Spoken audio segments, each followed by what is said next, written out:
Boa noite. Boa noite, meu irmão. Boa noite, minha irmã. Boa noite, Igreja Cristã Nova Vida em Olaria. Mais um culto de quinta-feira dedicado à oração e à pregação da palavra, onde nós nos reunimos às 19h30 em uma sala virtual de oração.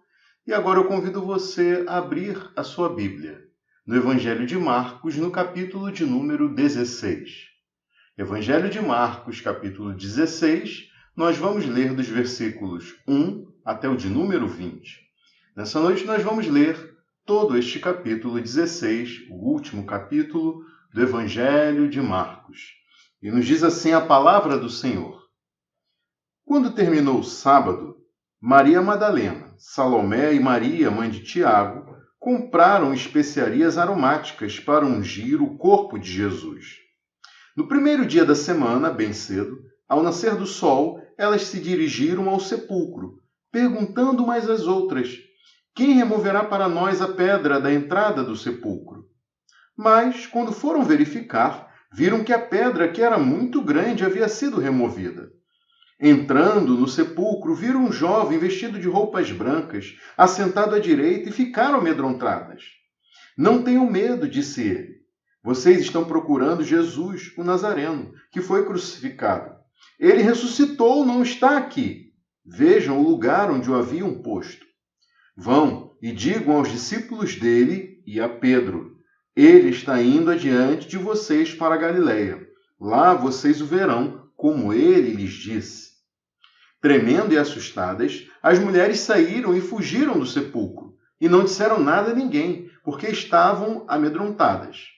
Quando Jesus ressuscitou na madrugada do primeiro dia da semana, apareceu primeiramente a Maria Madalena, de quem havia expulsado 7 demônios. Ela foi e contou aos que com ele tinham estado. Eles estavam lamentando e chorando. Quando ouviram que Jesus estava vivo e fora visto por ela, não creram. Depois, Jesus apareceu noutra forma a 2 deles, estando eles a caminho do campo. Eles voltaram e relataram isso aos outros, mas também nestes eles não creram. Mais tarde, Jesus apareceu aos 11, enquanto eles comiam. Censurou-lhes a incredulidade e a dureza de coração, porque não acreditaram nos que o tinham visto depois de ressurreto. E disse-lhes: vão pelo mundo todo e preguem o evangelho a todas as pessoas. Quem crer e for batizado será salvo, mas quem não crer será condenado. Estes sinais acompanharão os que crerem. Em meu nome expulsarão demônios, falarão novas línguas, pegarão em serpentes, e se beberem algum veneno mortal, não lhes fará mal nenhum. Imporão as mãos sobre os doentes, e estes ficarão curados. Depois de lhes ter falado, o Senhor Jesus foi elevado aos céus e assentou-se à direita de Deus. Então, os discípulos saíram e pregaram por toda parte. E o Senhor cooperava com eles, confirmando-lhes a palavra com os sinais que a acompanhavam. Curve sua cabeça, vamos orar. Senhor Deus e Pai, aqui estamos nós reunidos diante das Escrituras para ouvirmos, ó Senhor, a pregação da palavra. Deus eterno, eu te peço que nesta noite o Senhor possa falar conosco. Ó Deus, de tal forma que nós possamos estar certos da veracidade, da confiabilidade, não só da tua palavra, Senhor, mas também dos eventos tão fundamentais para a fé cristã: a crucificação, a morte, o sepultamento e a ressurreição de Jesus. Ó Pai, nesta noite eu peço que o Teu Espírito Santo possa falar aos nossos corações, abrir o nosso entendimento, ó Deus. Dê-nos sabedoria, graça e virtude, Senhor, para que possamos entender esta mensagem e confiarmos inteiramente em Ti. Nós pedimos isso no nome de Jesus. Amém. Meus irmãos e minhas irmãs, nós estamos prosseguindo na série de mensagens intitulada O Evangelho de Marcos para uma Igreja Missional. E ao longo desta série nós vimos que Jesus convoca a sua igreja para ação missional como resposta à fé. Jesus convoca a sua igreja para ação missional como resposta à fé. Na semana que vem, com a graça de Deus, se Deus assim nos permitir, nós encerraremos essa série de pregações depois de um pouco mais de um ano, percorrendo capítulo a capítulo, versículo a versículo no Evangelho de Marcos. Mas hoje eu quero falar com vocês sobre a ressurreição de Jesus como a boa notícia que superou todas as expectativas. A ressurreição de Jesus como a boa notícia que superou todas as expectativas. Isso porque o capítulo do Evangelho de Marcos que nós lemos mostra nos versículos 1 a 8 que a ressurreição de Jesus superou as expectativas das mulheres que esperavam encontrar um cadáver e viram o sepulcro vazio. Depois, então, nos versículos 9 a 14, a ressurreição de Jesus mostra superando as expectativas dos discípulos, que estavam lamentando, chorando, incrédulos. E, por fim, nos versículos 15 a 20, mostram que a ressurreição de Jesus superou as expectativas sobre o poder e o alcance do Evangelho em todo o mundo. Mas eu não farei hoje a exposição desse capítulo 16, eu vou deixar isso para a semana que vem, se Deus assim nos permitir, porque a minha intenção hoje é fazer os destaques que mostram a veracidade e o impacto do Evangelho e da Bíblia, em razão de um aspecto do Evangelho de Marcos que exige assim um pouco da nossa atenção, e ele vai ficar claro adiante nessa mensagem de hoje. Mas por ora, nós vamos observar a narrativa de Marcos e verificar os elementos que apontam para a veracidade e a confiabilidade daquilo que foi escrito neste Evangelho. Eu quero começar falando com vocês sobre o Jesus histórico. Vejam, não há dúvidas de que Jesus de Nazaré foi um homem que viveu na Palestina, desenvolveu as suas atividades na região conhecida como Galileia e também um pouco na Judéia, em Jerusalém, e deu origem ao movimento religioso desenvolvido pelos seus discípulos, que ficou conhecido como cristianismo. Fontes de informações fora do Novo Testamento, fora da Bíblia, em textos independentes de autoria de gente que nunca foi convertida ao cristianismo, além de evidências históricas, atestam isso, sem dúvidas. Mas a busca por esse Jesus histórico, ela é colocada em contraste com o chamado Cristo da fé. O cristianismo tem esse nome por causa da palavra Cristo, que é de origem grega e traduz a palavra Messias, de origem hebraica, que significa ungido. O Cristo é a pessoa com características humanas e divinas, anunciada, descrita nas Escrituras Sagradas, naquilo que os cristãos chamam de Antigo Testamento. Os cristãos afirmam que essas características foram vistas e foram cumpridas plenamente em Jesus de Nazaré. Por isso, eles entendem que Jesus de Nazaré é o Cristo, prometido nas Escrituras. Só que os críticos do cristianismo afirmam que os crentes apelam para a fé em Jesus de Nazaré ao afirmar que ele é o Cristo.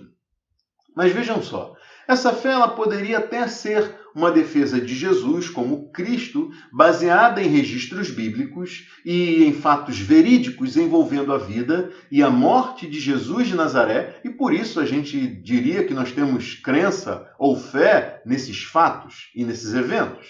O problema é que os críticos partem do pressuposto que não existem milagres e dizem que os cristãos apelam a eventos sobrenaturais para afirmar que Jesus é o Cristo. Mais do que isso, os críticos do cristianismo dizem que, na verdade, os eventos sobrenaturais que cercam essa narrativa bíblica sobre Jesus de Nazaré, sobre esse Cristo, foram inventadas e foram projeções desenvolvidas pelos cristãos em torno de um homem que se dizia ser ele capaz de coisas que nunca ocorreram de fato. E há aqui um grande conflito, porque o que marca o cristianismo e o diferencia das demais religiões predominantes no mundo é a alegação de que esse Jesus Nazareno foi crucificado, morto, sepultado, mas que ele ressuscitou.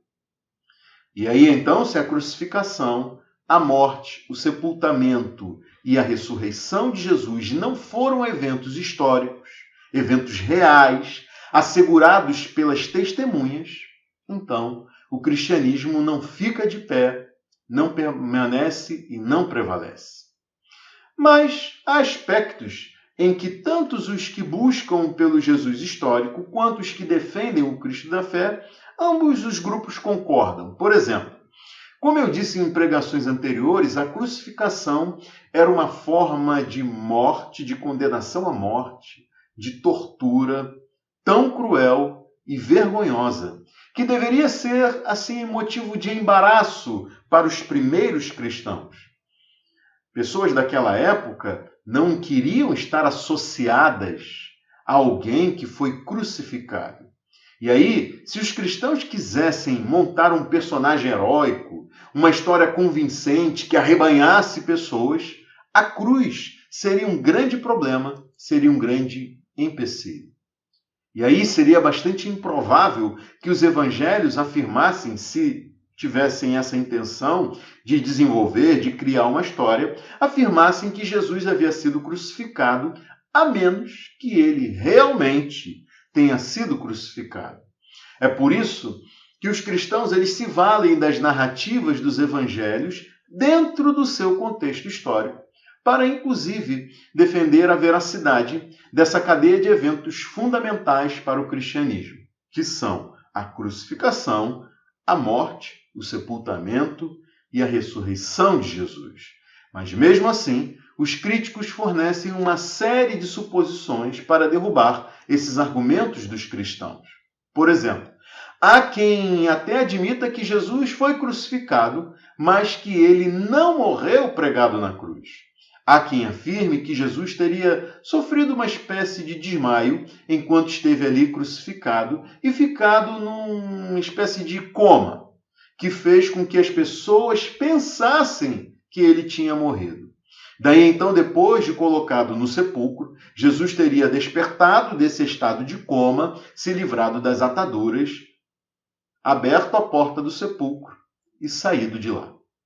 Outros afirmam que os discípulos forjaram a ressurreição de Jesus, retirando o corpo dele daquele túmulo.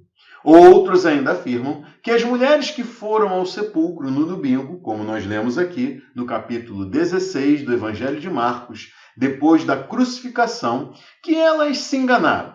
Elas erraram o local onde Jesus tinha sido sepultado e encontraram lá um sepulcro qualquer que estava aberto e vazio, e aí entenderam que Jesus tinha ressuscitado.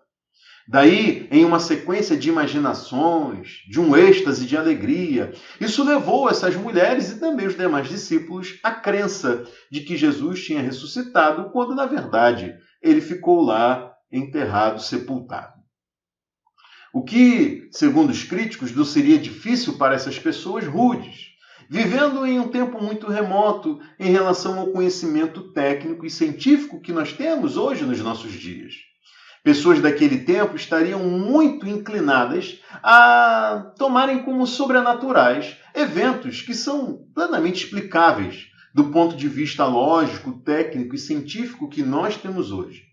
Esses críticos afirmam que as pessoas daquele tempo estariam inclinadas a crendices, à imaginação, ao endeusamento de outros, e por isso elas teriam criado esse mito do Cristo. Mas nós podemos sair em defesa da fé. Mas não sem antes nós pensarmos muito bem nas observações, nos argumentos desses críticos do cristianismo. Como nós devemos reagir a essas críticas contrárias à fé cristã? Uma coisa eu sei, o que nós não devemos fazer é ver essas pessoas como um bando de gente endemoniada, instrumentos nas mãos de Satanás, cujo destino certo é o inferno.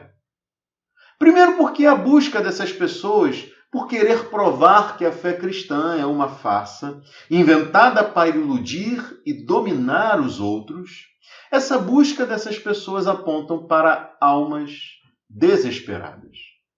É a expressão de almas aflitas que buscam respostas e tentam sufocar a verdade de Deus em suas consciências. O Deus que se revela na sua criação, no senso de eternidade plantado no coração humano e na consciência moral em cada um, em qualquer lugar, em toda e qualquer sociedade. Nós devemos então considerar com muita serenidade as observações desses críticos e observar e buscar responder conforme as evidências que nós temos em mãos e que são, assim, bastante plausíveis. Quando eu digo nós, eu não quero exigir de cada crente o dever de ter todas as respostas a essas críticas, nem eu as tenho, que estou aqui pregando para vocês, porque eu não sou uma pessoa dedicada ao estudo, à pesquisa, à produção de material nessa área. Mas no mesmo sentido em que há poucas pessoas no mundo dedicadas a essa crítica ao cristianismo, há um número também equivalente de pessoas cristãs, igualmente competentes, que têm formulado respostas lógicas, históricas, científicas a esses argumentos que são opostos e são levantados por esses críticos da fé cristã. E ao dizer que os que se dedicam à crítica do cristianismo são pessoas, assim, de almas aflitas, eu não quero com isso menosprezar o trabalho produzido, feito por essas pessoas. Eu não quero ignorar a competência delas, e muito menos a inteligência dessas pessoas.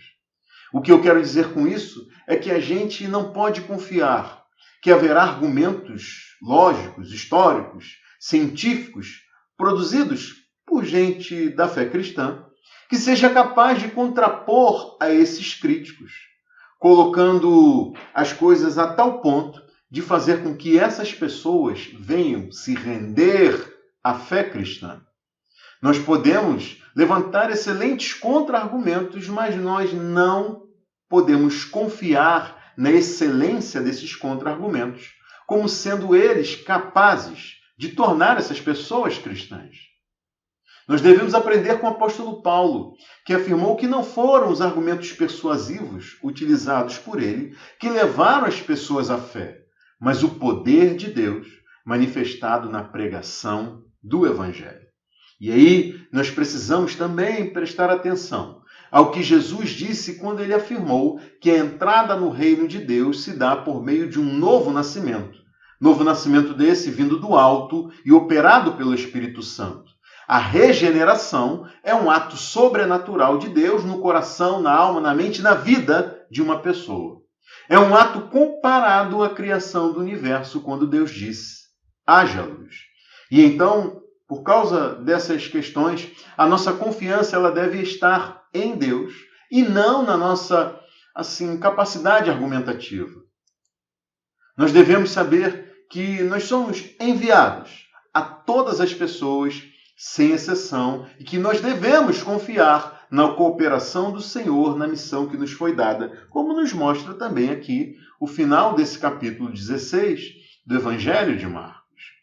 Nós precisamos saber que desde a pessoa mais humilde e desprovida de instrução educacional formal, até a pessoa com os mais laureáveis títulos de formação técnica, científica, nas mais diversas áreas do conhecimento, todos e todas são salvos por meio da fé, sem que nessas pessoas existisse algo que as inclinasse previamente à fé ou que tornasse essas pessoas merecedoras da salvação que segue a essa declaração de fé somente em Cristo.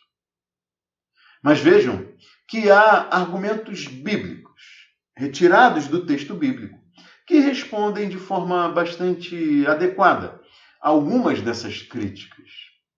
A própria narrativa bíblica sobre a crucificação, morte, sepultamento e ressurreição de Jesus é capaz de dar respostas bastante adequadas a algumas dessas críticas à fé cristã, e eu quero começar pela morte de Jesus. Ainda que o conhecimento biológico, médico da época de Jesus fosse incomparavelmente menos desenvolvido do que aquele que nós temos hoje, atestar a morte de alguém não era lá algo assim tão difícil mesmo naquela época. A morte de Jesus, ela é claramente retratada nos evangelhos. Por exemplo, João conta em seu evangelho que as autoridades religiosas judaicas não queriam que Jesus e os 2 homens crucificados ao lado dele ficassem ali pendurados nas suas cruzes durante o sábado, que era o sábado da Páscoa judaica. Marcos conta que Jesus morreu por volta das 15 horas da tarde da sexta-feira, e João informa em seu evangelho que o governador romano sobre a Judéia, chamado Pôncio Pilatos, autorizou a realização desse procedimento pedido pelas autoridades religiosas judaicas e que acelerava a morte dos crucificados. Esse procedimento ele consistia na quebra das pernas dos crucificados, impedindo que essas pessoas pudessem suspender o corpo e então encontrar algum alívio, possibilitando a respiração delas. Com as pernas quebradas, o corpo pesava e elas acabavam morrendo sufocadas. Isso foi feito com os 2 homens que estavam crucificados ao lado de Jesus, conforme João nos conta no seu evangelho, mas com Jesus não, porque ele já estava morto. Foi por isso, então, que João conta que um soldado romano perfurou com uma lança o lado de Jesus, atingindo o coração dele e confirmando a morte dele. O Evangelho de Marcos, que é o texto base dessa nossa série de pregações, que, com a graça de Deus, será encerrada na semana que vem, e eu convido você a voltar e acessar esse canal lá. O Marcos não menciona esses acontecimentos da forma detalhada como João, mas ele não deixa dúvidas também sobre a morte de Jesus. Nos versículos 42 a 46 do capítulo 15, Marcos repete a palavra corpo em referência a Jesus para caracterizar que tratava-se de um cadáver. Marcos conta que Pilatos ficou surpreso ao saber que Jesus já estava morto. E ele mandou perguntar ao oficial do exército romano, um centurião, se essa informação que tinha chegado a ele era verdade. O centurião então confirmou a morte de Jesus e Pilatos autorizou a retirada do corpo de Jesus da cruz a pedido de José de Arimateia, que fazia parte do Supremo Tribunal Religioso, o Sinédrio, e tinha sido convertido e se tornado um discípulo de Jesus. Então vejam aqui na narrativa de Marcos personagens envolvidos nessa história, alguns sem qualquer compromisso com a fé cristã, outros que faziam parte inicialmente de um grupo opositor a Jesus, como José de Arimateia. Mas José era um discípulo em secreto, por medo das autoridades religiosas. Então, ainda que não tenha sido feito um exame cadavérico, nem testes clínicos para testar a morte de Jesus, os eventos e as testemunhas envolvidas aqui indicam que, acima de qualquer dúvida, Jesus realmente morreu antes de ser retirado da cruz e colocado no sepulcro. E daí então a ideia de que Jesus tinha desmaiado e acordado mais tarde no túmulo, assim, não passa de uma hipótese muito, muito fantasiosa. Mas há elementos também no sepultamento de Jesus que sustentam o relato bíblico e a veracidade dos eventos acontecidos naquela manhã e tarde de sexta-feira daquela Páscoa judaica. Marcos conta que 2 mulheres, dentre as que vinham acompanhando, um grupo que vinha acompanhando Jesus desde o início do ministério dele, lá na Galileia, seguiram José de Arimateia para saber onde o corpo de Jesus, o cadáver de Jesus, seria colocado. Elas não sabiam que José de Arimateia era um discípulo de Jesus, porque até então ele não tinha se revelado. E daí a gente pensa que ele, como membro do Sinédrio e tal, elas ficaram assim desconfiadas e até mesmo surpresas com as ações de José. Nada indica que Maria Madalena e Maria, mãe de Tiago, que seguiram José de Arimateia e observaram bem o local onde o cadáver de Jesus foi colocado, nada indica que elas fossem assim tão incautas que não pudessem ser capazes de saber o caminho de volta àquele sepulcro onde Jesus foi colocado, quando elas pretendiam voltar lá no domingo pela manhã.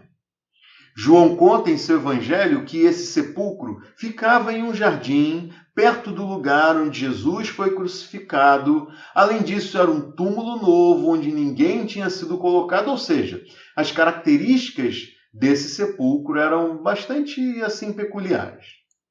Daí então a tese de que essas mulheres que retornaram ao sepulcro no domingo de manhã para ungir o corpo de Jesus acabaram errando o túmulo, errando o caminho, chegando a um túmulo qualquer vazio que nada tinha a ver com aquele em que Jesus foi colocado. Essa teoria também não passa de uma proposta que não encontra assim razoabilidade. A não ser que se queira imputar a essas mulheres uma falta de inteligência e a ausência de habilidades que assim são fundamentadas em uma visão sinceramente discriminatória e ofensiva ao sexo masculino.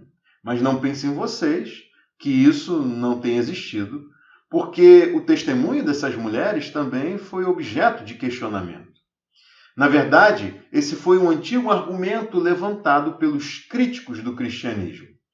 Eu contei para vocês na pregação da semana passada os argumentos em oposição ao cristianismo que o filósofo grego Celso levantou ali no 2º século da nossa era. Considerando que nas sociedades antigas o testemunho de uma mulher era desprezado, era desconsiderado, na verdade tinha o mesmo peso e importância do testemunho de um escravo, então o cristianismo, segundo Celso, não poderia ser verdade, pois os relatos escritos da ressurreição são baseados em testemunhos de mulheres, e todos sabem que as mulheres são histéricas.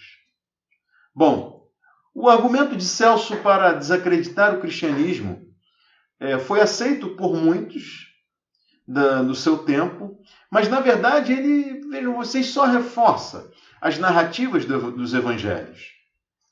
Se os escritores dos evangelhos quisessem inventar uma história que fosse crível, eles não colocariam mais um obstáculo, mais um empecilho para que as pessoas acreditassem, impondo mais um impedimento para que elas acreditassem nessa história inventada, supostamente inventada. Além da vergonha da cruz, para os ouvintes do evangelho, colocar propositalmente as mulheres como testemunhas desses eventos tão importantes seria contribuir para que as pessoas dessem gargalhada em vez de dobrarem os seus joelhos diante do crucificado, reconhecendo Jesus de Nazaré como Cristo, o Salvador e Senhor das suas vidas. Além disso, há um outro elemento que se destaca para sustentar a veracidade das narrativas do Evangelho, que é a incredulidade dos discípulos. Vejam vocês que Mateus conta em seu Evangelho que as autoridades religiosas judaicas também tinham por certo que Jesus estava morto. Tanto que procuraram o governador romano, Pôncio Pilatos, no dia seguinte à crucificação, no sábado, e disseram a Pilatos: Senhor, lembramos que, enquanto ainda estava vivo, aquele impostor disse: depois de 3 dias ressuscitarei.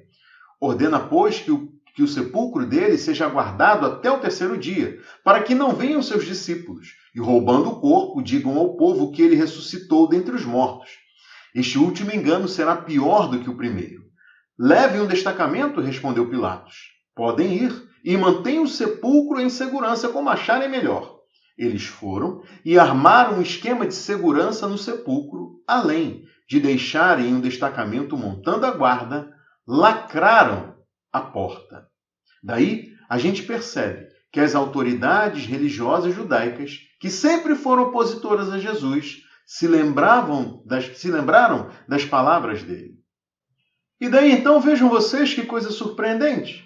Enquanto que as autoridades religiosas, os membros do Sinédrio, os opositores de Jesus, se lembraram das palavras dele, das ocasiões em que Jesus disse aos seus discípulos que ressuscitaria depois de 3 dias, os discípulos se esqueceram disso. Mas antes, veja o seguinte, para a gente entender esses 3 dias morto, que Jesus disse que ficaria, a gente precisa saber que os judeus eles contavam como um dia o período entre um pôr do sol e o outro. Como Jesus morreu, segundo o Evangelho, segundo Marcos, às 15 horas da sexta-feira, e o sábado tinha início por volta das 18 horas ao pôr do sol, então Jesus morreu na sexta-feira, passou o sábado morto e sepultado e ressuscitou na madrugada do domingo. Portanto, segundo a contagem de tempo dos dias pelos judeus, ele permaneceu 3 dias morto. Mas vejam, os judeus eles não usavam nomes para os dias. Eles não usavam os nomes que a gente usa como sexta, sábado, domingo. Eles falavam o 6º dia, o 7º dia ou o sábado. E o 1º dia, e aí somos nós que associamos esses dias aos nomes como nós conhecemos hoje. E eu estou destacando isso porque, enquanto que as autoridades religiosas judaicas se lembraram das palavras de Jesus e tomaram, inclusive, providências para que os discípulos não forjassem a ressurreição, os discípulos mesmo demonstraram ter, assim, esquecido das palavras de Jesus a respeito da ressurreição. Vejam que Marcos, ele nos mostra aqui no capítulo 16, como nós lemos, aqui nos primeiros versículos, no versículo 2, que as mulheres, elas foram ao sepulcro no domingo bem cedo, ao nascer do sol, ali por volta das 5 horas da manhã, mas elas foram dispostas a ungir um cadáver, o cadáver de Jesus. Elas não tinham a menor expectativa de encontrar Jesus ressuscitado. Marcos destaca que elas eram seguidoras de Jesus desde o início do ministério dele, aqui no capítulo 15, nos versículos 40 e 41. E por isso elas tinham ouvido Jesus falar sobre a ressurreição dele. Marcos ele registra no seu evangelho 5 ocasiões em que Jesus falou claramente sobre a ressurreição dele. E em pelo menos 3 dessas ocasiões, ele falou em particular com os seus apóstolos, os 12. E isso ganha destaque porque Marcos descreve que os apóstolos estavam naquele domingo lamentando, chorando a morte de Jesus. João ele conta no seu evangelho que eles estavam trancados em uma casa com portas fechadas, com medo dos judeus. Eles não se dispuseram a ir ao sepulcro, conferir se Jesus tinha ressuscitado. Eles não demonstraram ter a menor expectativa disso. Marcos informa que à medida em que as informações foram chegando a eles a respeito da ressurreição de Jesus, inclusive eles permaneceram incrédulos. Eles não acreditaram no testemunho das mulheres e também naqueles 2 discípulos que voltaram até onde eles estavam, dizendo que tinham se encontrado com Jesus. Lucas ele registra no seu evangelho que os discípulos não acreditaram nas mulheres porque o que elas diziam sobre a ressurreição de Jesus parecia ser loucura. Então vejam só quanta incredulidade desses discípulos. Os evangelhos também descrevem a admiração e o espanto de Pedro quando ele foi até o sepulcro conferir o que as mulheres tinham dito. E isso também é uma prova de que a ressurreição ela foi recebida com muita surpresa pelos discípulos. Eles não tinham a menor expectativa disso. E daí a gente percebe pelas narrativas dos evangelhos que as pessoas daquele tempo elas não eram assim tão ingênuas, tão crédulas, como alguns críticos hoje teimam em dizer, em contrário à narrativa bíblica, em contrário ao Evangelho, em contrário a Jesus como Cristo. Recentemente eu conversava com alguns irmãos sobre isso e eu disse a eles que nos tempos de Jesus e dos apóstolos, as pessoas elas não tinham dificuldades em enxergar Jesus como um homem, mas elas demonstraram ter dificuldades em ver que ele era divino. Mas hoje em dia as coisas parecem estar invertidas. Hoje os crentes eles mostram muita facilidade em ver e aceitar a divindade de Jesus, mas eles se mostram assim relutantes em enxergar Jesus como um homem, como um ser humano, como outra pessoa qualquer, fisicamente. O Vinícius o líder da juventude da nossa igreja, tem publicado aí no canal da nossa igreja no YouTube as pregações passadas dessa série do Evangelho de Marcos. E daí um dia desses eu parei para ouvir uma dessas pregações e lembrei daquilo que eu disse para ilustrar as afirmações bíblicas de que Jesus nunca pecou. O contexto naquela ocasião, naquela pregação, era aquele em que Jesus ele volta à sua terra natal, à sua cidade, Nazaré, e ele é recebido ali com incredulidade pelos seus vizinhos, gente que o viu crescer ali ao lado da sua mãe e dos seus irmãos. Gente que tinha visto ele desde criança, a fase dele de jovem, adolescente, jovem, adulta, e considerando quem Jesus era, sem pecado, o que se esperava dessas pessoas era que elas acreditassem em Jesus. Então a maneira como elas rejeitaram a Jesus foi assim surpreendente. Aliás, até mesmo a família dele não acreditava nele, seus irmãos. Uma vez, a família dele foi buscá-lo onde ele estava anunciando o evangelho, pregando com pessoas ao redor, achando que ele tinha ficado maluco, queriam trazê-lo à força para casa. Meus irmãos e minhas irmãs, a Bíblia diz que Jesus nunca, em nenhum momento da sua vida, cometeu nenhum pecado. E daí, naquela ocasião, eu perguntei aos pais e mães: vocês acham que a pirraça dos seus bebês e crianças pequenos é fruto da natureza humana caída em pecado que eles possuem? Eu quero dizer para vocês o seguinte, que Jesus foi um bebê e uma criança que nunca fez uma pirraça. Aí eu perguntei a quem tem irmãos ou irmãs: você acha certo um irmão ou irmã usar o que é seu sem pedir? Você acha certo um irmão ou irmã comer o que você deixou na geladeira sem te dar satisfação? Você acha certo um irmão ou irmã colocar a culpa em você pelo que você não fez? Você acha certo um irmão ou irmã seu pensar somente nele, pensar somente em si mesmo, em si mesma? Você acha certo um irmão ou irmã não querer dividir as coisas, nem ajudar você em nada? Você acha certo um irmão ou irmã mais velho, mais velha, poder tudo, implicar contigo, mandar em você, e você não poder fazer nada? Você já brigou com seu irmão ou com a sua irmã? Então, Jesus nunca fez nada disso com seus irmãos e irmãs. Ele era o primogênito, ele era o mais velho. Aí na ocasião eu perguntei a quem tem filhos adolescentes: você já se irritou por ter dado uma ordem que foi solenemente ignorada pelo seu filho, pela sua filha? Você já teve de repetir a mesma coisa 10 vezes e ainda pensar no quanto ainda teria que sofrer até a 53ª vez em que teria que dizer a mesma coisa? Você já se sentiu como se fosse um empregado, uma empregada muito mal tratado, muito mal remunerada? Você já teve que ir no quarto chamar para o almoço depois de ter certeza de ter falado em alto e bom som nas últimas 5 vezes?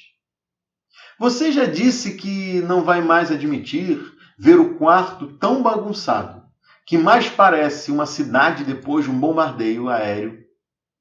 Então, Jesus nunca foi um adolescente assim. Gente, em um mundo com tantos pecadores ao nosso redor, não é possível que a família e os vizinhos de Jesus nunca tenham percebido naquela criança, naquele irmão, naquele homem, algo muito diferente de todo mundo com quem eles já tinham convivido. Então, as pessoas elas eram até inclinadas a acreditar que Jesus era um homem qualquer, um homem comum, ainda que sem pecado, mas os que conviveram com Jesus tinham grande dificuldade em ver nele uma pessoa divina. O Evangelho de Marcos narra episódios em que Jesus, depois de um milagre extraordinário, onde ele demonstrou assim autoridade sobre demônios, sobre a criação, sobre o mar, sobre o vento, os discípulos ficando assim impressionados e perguntando: quem é este homem? Como pode ser isso? Como ele pode fazer essas coisas? Então, essa ideia dos críticos, de que essas pessoas eram muito crédulas, ou que elas tinham a tendência a criar um mito em torno de um homem comum, não é bem assim. Mas também há o poder do Evangelho, o que nos leva a pensar naquilo que foi capaz de fazer os discípulos de Jesus enfrentarem com ousadia, coragem e destemor a vergonha, a perseguição e a morte, para que o Evangelho fosse pregado a todas as pessoas no mundo. O testemunho daquilo que Jesus fez, da forma como ele morreu, da ressurreição dele, só podem ter sido reais e grandes motivadores para que esses discípulos, debaixo da capacitação do Espírito Santo, pudessem ter sido testemunhas fiéis do Evangelho, apesar de tudo, a despeito de tudo. Um dos maiores exemplos desse poder transformador e motivador foi visto na conversão de Saulo de Tarso, que se tornou o apóstolo Paulo. Somente algo muito real, muito verdadeiro, muito palpável, apesar de sobrenatural, poderia fazer daquele homem que era um opositor de Cristo, um homem em uma situação privilegiada, um perseguidor da igreja, um assassino de cristãos, fazer deste homem alguém, depois de convertido, trocar de lado e passar ele, então, a ser perseguido, difamado, ameaçado de morte e sofrer tanto por causa da sua fé em Jesus. Paulo escreveu na sua primeira carta aos Coríntios, no capítulo 15, dos versículos 3 a 8, o seguinte: ouça: pois o que primeiramente lhes transmiti foi o que recebi, que Cristo morreu pelos nossos pecados segundo as Escrituras, foi sepultado e ressuscitou no terceiro dia, segundo as Escrituras, e apareceu a Pedro, e depois aos 12, depois disso apareceu a mais de 500 irmãos de uma só vez, a maioria dos quais ainda vive, embora alguns já tenham adormecido. Depois apareceu a Tiago, e então a todos os apóstolos. Depois destes apareceu também a mim, como um que nasceu fora de tempo. Então percebam como Paulo trata tanto a ressurreição de Jesus quanto as Escrituras Sagradas como verdades, como tantas outras pessoas, como Paulo menciona, e é como se ele estivesse dizendo: olha, se vocês quiserem conferir, podem buscar essas pessoas, elas estão vivas, apesar de que algumas delas já estão mortas. Paulo foi testemunha da ressurreição de Jesus como algo real, verdadeiro, histórico. E Paulo também considerava os escritos sagrados como testemunhos verdadeiros, confiáveis, históricos e reais, tanto para o registro de eventos passados quanto para a predição de eventos futuros. E é sobre esse tema que eu quero falar com vocês em razão de um aspecto muito diferenciado aqui no Evangelho de Marcos. Eu quero falar com vocês sobre a confiabilidade das Escrituras Sagradas. E por que disso? Veja, se você olhar aí no versículo 9 do capítulo 16 de Marcos, você vai perceber que há a indicação de uma nota de rodapé. A minha Bíblia é a Bíblia NVI, a tradução NVI, e aí no versículo 9 eu tenho aqui uma letrinha A. Essa letrinha A, eu olho aqui embaixo, no pé da página, e leio o seguinte: alguns manuscritos antigos não trazem os versículos 9 a 20. Outros manuscritos do Evangelho de Marcos apresentam finais diferentes. Bom, o que isso quer dizer? Qual é o problema disso? Se há alguma razão para que a gente duvide dos registros bíblicos que nós temos em mãos, não apenas esse de Marcos. Perguntas como se a Bíblia é confiável são perguntas importantes e exigem boas respostas, e nós vamos a elas agora. O cristianismo, vejam vocês, ele ultrapassou as expectativas até dos discípulos de Jesus. Hoje, o cristianismo conta com mais de 2 bilhões de fiéis, representando cerca de 1/4 a 1/3 da população mundial e é a maior religião do mundo. Em diversos países, em todos os continentes. A Bíblia, ela constitui o conjunto das escrituras sagradas do cristianismo e é o livro mais impresso, mais publicado e mais traduzido de todos os tempos.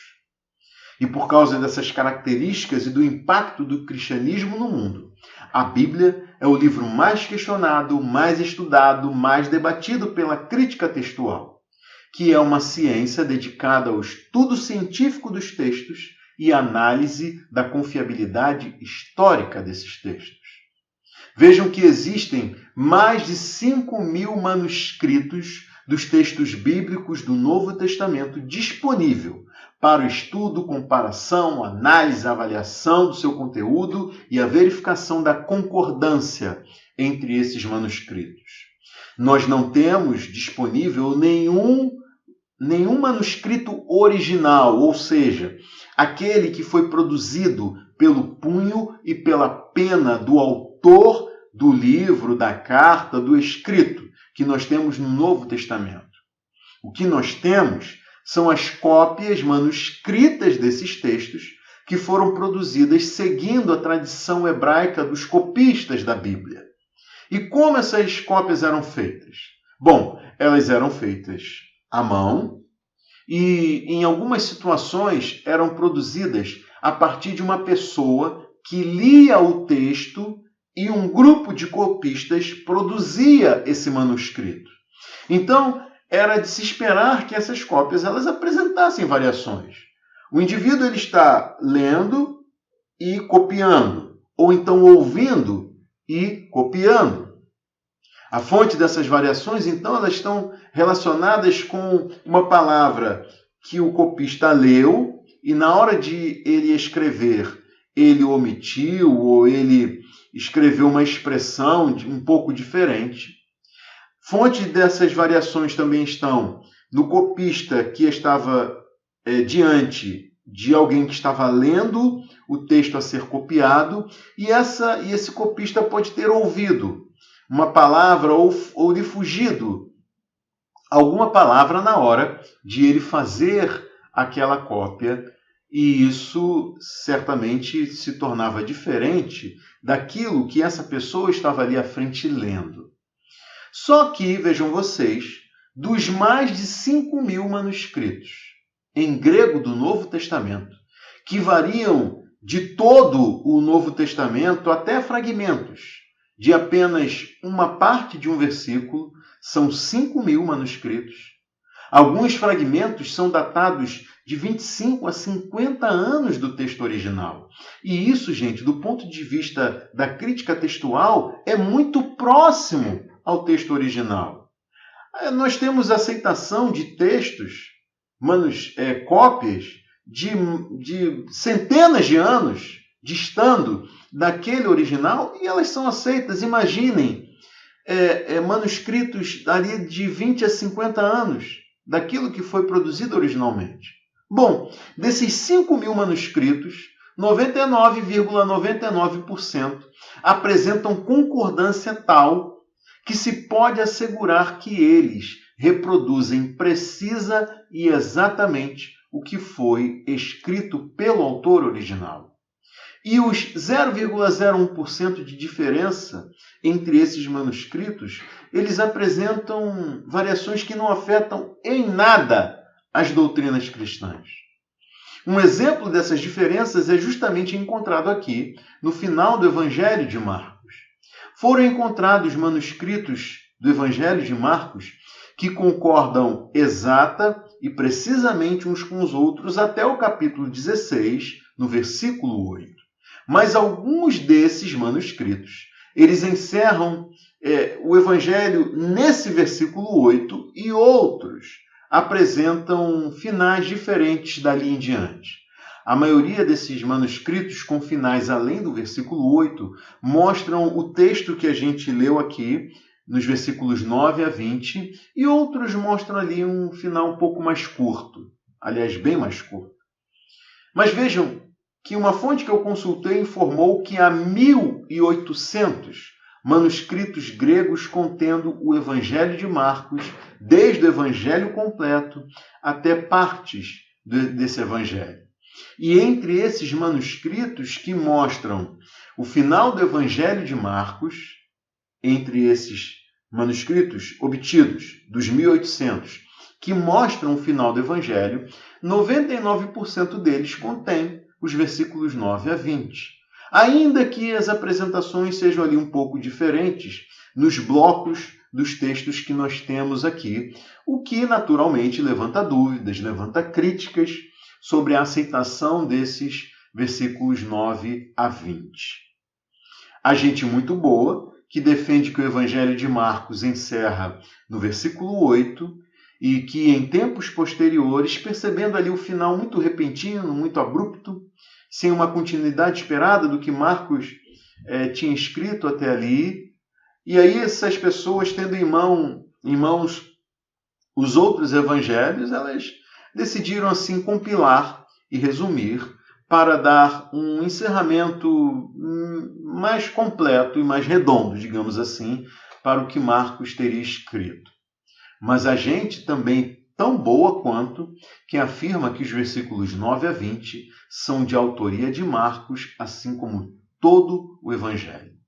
E aí, como não há um consenso sobre isso e como o conteúdo desses versículos 9 a 20 não apresenta nenhum ponto controverso, não apresenta nenhuma doutrina contrária que entre em choque com o que está registrado nos demais evangelhos, nas cartas do Novo Testamento, então a recepção desses versículos ela pode ser feita, ainda que alguns insistam em fazer certas ressalvas sobre isso. Vejam, na semana que vem, se Deus assim nos permitir, eu vou recepcionar esses versículos 9 a 20 na minha exposição desse capítulo 16, mas eu não discuto com quem não aceite esses versículos e não considere que eles fazem parte do texto que foi inspirado pelo Espírito Santo quando conduziu Marcos na escrita do seu Evangelho. O que nós temos nesses versículos, eles são compilações de narrativas encontradas principalmente nos evangelhos de Lucas e de João, alguma coisa no evangelho de Mateus também, mas os aspectos vistos aqui nesses versículos, eles também são encontrados na vivência da igreja e na expansão do evangelho, como registrado lá no livro dos Atos dos Apóstolos. Então, meu irmão, minha irmã, meu amigo, minha amiga, eu convido você para estar comigo na semana que vem, se Deus assim nos permitir, a fim de ouvir a exposição desse último capítulo do Evangelho de Marcos e o encerramento dessa série de pregações.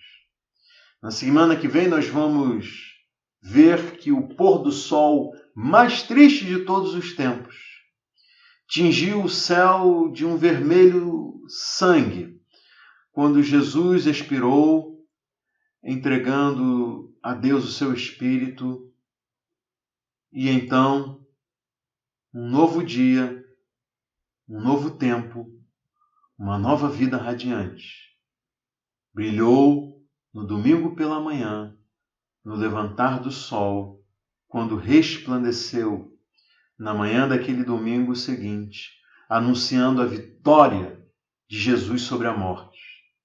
Ele ressuscitou. Ele vive e reina para todo sempre. E aí a minha oração é que essa luz brilhe sobre a sua vida, meu amigo, minha amiga, que o sol da justiça brilhe em sua vida, trazendo salvação em seus raios, que a luz resplandeça nas trevas, que a luz brilhe sobre os que vivem na sombra da morte, que Cristo resplandeça sobre você.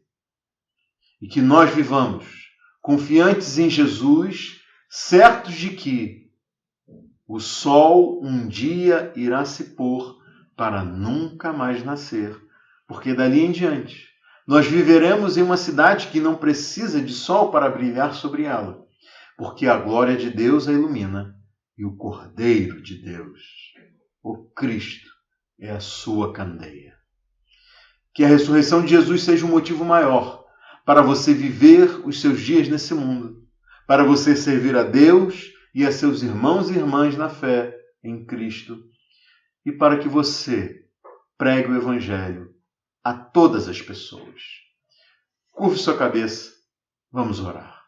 Senhor Deus e Pai, nós agradecemos por esta noite pela Tua palavra.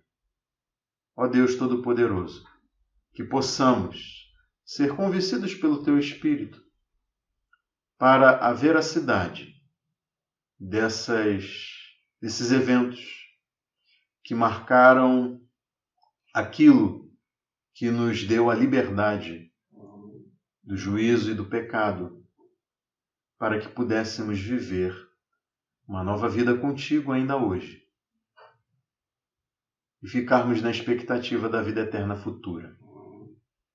Deus Todo-Poderoso, fala com aquele e aquela que ouviu essa mensagem, que Teu Espírito Santo também possa trazê-los à fé no crucificado, naquele que morreu, foi sepultado, mas ressuscitou, para que todo aquele, para que toda aquela que nele crê tenha vida eterna.